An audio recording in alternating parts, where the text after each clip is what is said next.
Dan Quinn better earn his paycheck now. It's crunch time, baby.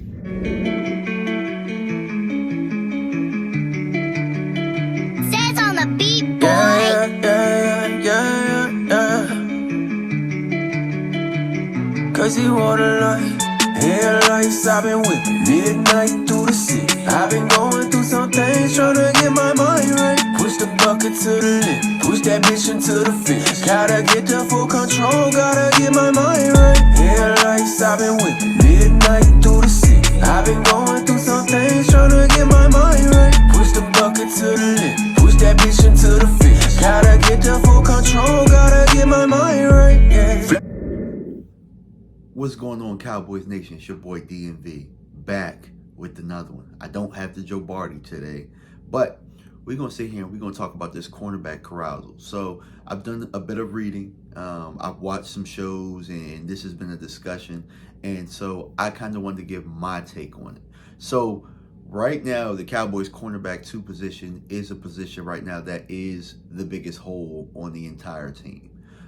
Even over the right tackle position on the offensive side of the ball. With Anthony Brown going out, we've lost really some confidence in that position.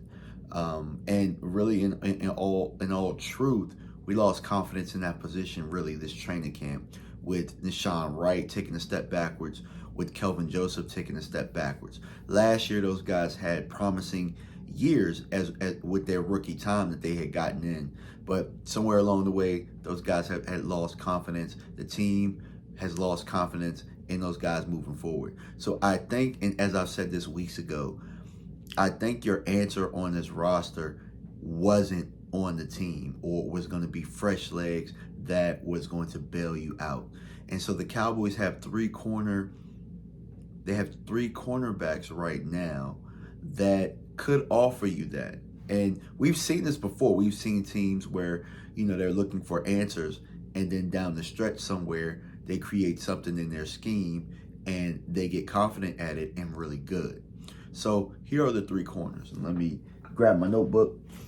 You got Mackenzie Alexander, which, a lot of people have done videos on and stuff like that. And he's had 84 games, most of his career with the Vikings. George Edwards, Anthony Barr, those guys he's and Jaron Kearse, he's had experience with all of those guys as far as chemistry goes, and pretty solid tackler. The biggest thing that I really like about him is that he can play inside.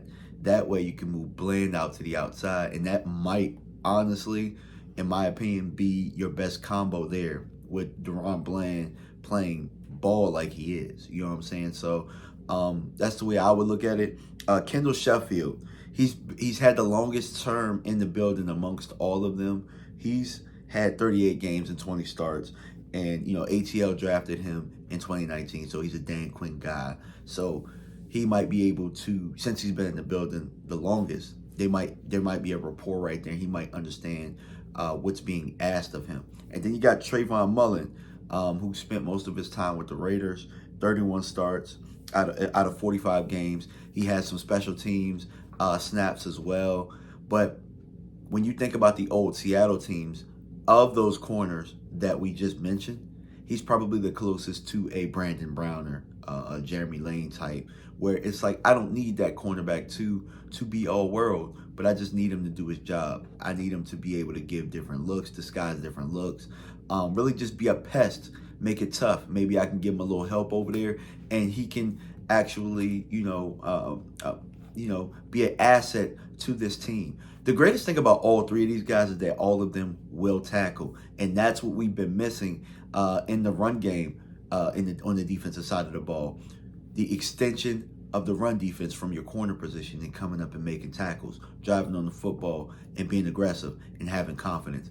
I believe all three of these guys can offer that. They have veteran experience. So we'll see what Dan Quinn dials up and how he wants to use these guys. But understand, there's a possibility that we might see a lot of mixing and matching until we figure out exactly what it is that we want. But what I will tell you is that in my time watching football, I've seen it done before. One of my friends, one of my old teammates at Howard University, got a ring with the New York Giants in a time where everybody thought that the Giants were done. You know what I'm saying? They didn't have any corners, but that pass rush got hot.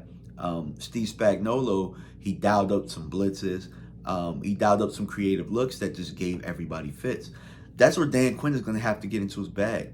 You know, it was talked about yesterday that you might not be able to just get there with your front four. You might have to dial up some blitzes. You might have to give some different looks at the line of scrimmage to make other teams have to get out of the plays that they want to be able to run. You know, to throw them off from the rhythm of what we're already doing. Because right now it looks like they figured out what our rules are on the defensive side of the ball, and they're breaking them. So we got to create new rules. Not necessarily saying that we have to, you know, revamp everything, but we got to add to what we're doing. So let me know what you guys think, man. I'm actually excited to see this over the next 3 games. We've already clinched. Right now, we can't do any worse as far as the playoff push than we're already in. So Dallas just has to figure it out, and I'm here for it. All right, guys, I'm out. Peace.